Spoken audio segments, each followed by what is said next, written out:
update your Ed plan. Select My Ed Plan.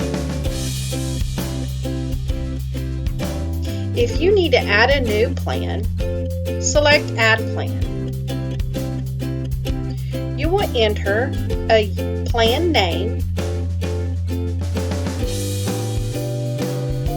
school, grade level, current school year, and an area of study.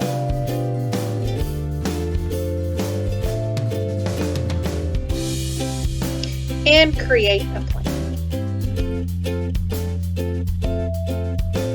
If you need to update your existing plan, select the pencil,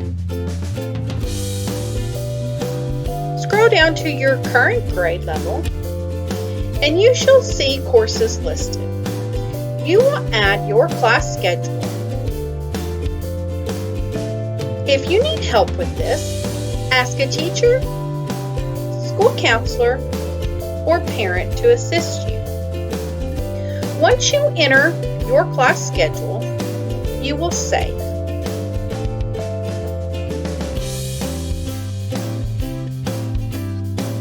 You may log out once complete, and you are finished with this month's curriculum.